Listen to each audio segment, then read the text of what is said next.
हम तो तुलसीदास जैसे गंवार, हमें कुछ नहीं आता, केवल शंकर का नाम ले लेते हैं और आपके सामने बैठ जाते हैं। शिव गुरुजी प्रदीप मिश्रा जी की नियमित रूप से आने वाली खबरें आप सभी तक पहुंचाने का प्रयत्न करते हैं। तो आज ऐसे में एक विशेष खबर निकल कर आ रही है गुरुजी प्रदीप मिश्रा जी के बारे में। यह पूर्ण रूप से अब निर्णय हो चुका है, सत्य हो चुका है कि गुरुजी को पूर्ण रूप से उनकी ख्याति देखकर पूर्ण रूप से बदनाम करने की कोशिश की जा रही है।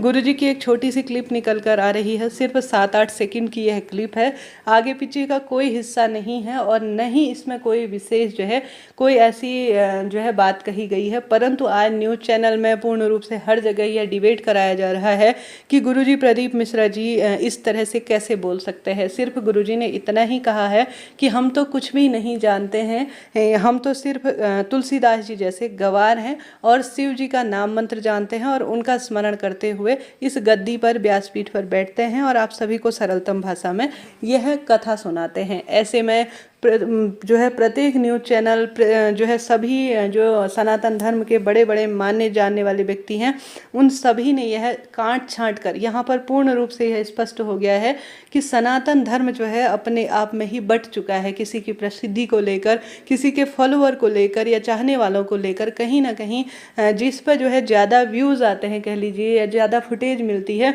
ऐसे उन व्यक्तियों को इससे कोई संबंध नहीं है कि इससे सनातन धर्म को कितना नुकसान हो रहा है या उस व्यक्ति की छवि को कितना नुकसान हो रहा है। बस यह बात है कि हमें यह चीज़ दिखानी है, किस संदर्भ में बोली गई है, किस स्वरूप में बोली गई है, किस तथ्य पर बोली गई है, कौन सी कहानी पर बोली गई है, इससे किसी को कोई लेना देना नहीं है। तो गुरुजी प्रदीप मिश्रा जी की पहले राधा रानी वाली विवाद हुआ, उसके बाद नारियल इत्यादि से उनके सर पर मारी गई। कुल मिलाकर गुरुजी को पूर्ण रूप से टारगेट किया जा रहा है।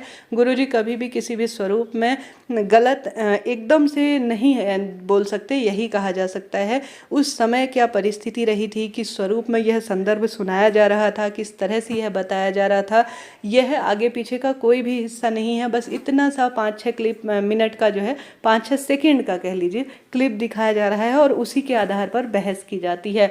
तो यह पूर्ण रूप से गलत है, निंदनीय है, यह सनातन धर्म को ठेस पहुंचाने जैसा है। मेरा तो यही मानना है, किसी व्यक्ति विशेष को टारगेट करना गलत है। देखिए जी, कोई भी परिस्थिति हो, किस स्वरूप में बोली गई है, इसे पूर्ण रूप से दिखाइए।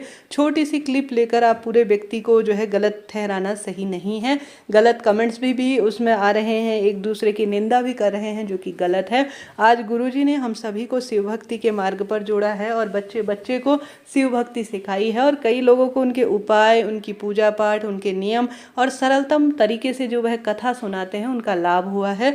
आप सभी भी क्या सोचते हैं बताइएगा जरूर। इस तरह से किसी व्यक्ति विशेष को हानि पहुंचाना उसकी प्रतिष्ठा पर, यह पूर्ण रूप से गलत है। आप सभी भी इस बारे में क्या सोचते हैं कहिएगा। देखिए, छोटी सी बात है, उसके आगे पीछे का हिस्सा भी जरूर से जनता को दिखाना चाहिए कि किस रूप में यह बोला गया है। गुरुजी ने तो पहले ही कह दिया था कि भले ही प्रदीप मिश्रा जी अर्थात अपना नाम लिया था, कितना ही अपने आप को सही साबित कर दे। जैसे सीता मैया ने बहुत बार कहा था कि मैं सत्य हूँ, परंतु उनकी किसी ने नहीं मानी। जो जैसा सोचेगा उसी स्वरूप में मैं उन्हें दिखूंगा। तो ऐसे में यह गलत बात है कि किसी व्यक्ति को किस स्वरूप में आप ठेस पहुंचाने का, कहने का अर्थ है कि यह सही नहीं है। छोटी सी क्लिप के आधार पर किसी व्यक्ति विशेष को टारगेट करना, आगे पीछे का हिस्सा कुछ भी यूट्यूब में नहीं दिखाया जा रहा है, परंतु बड़ा चढ़ाकर उस चीज़ के बारे में बताया जा रहा है। गुरुजी किसी भी तरह से कोई भी बात गलत स्वरूप में कहते ही नहीं हैं। आप सभी भी यह मानते हैं तो बताइएगा ज़रूर। कोई नई जानकारी विशेष मिलती है तो आप सभी तक ज़रूर से पहुंचाई जाएगी। अभी जो फुटेज और सभी न्यूज़ चैनलों में दिखाई जा रही है वह यही है कि गुरुजी का यह एक नया विवाद उठकर सामने आ रहा है। यह क्लिप्स करीब 7-8 साल पुरानी है, यह भी बताया जा रहा है। हर हर महादेव।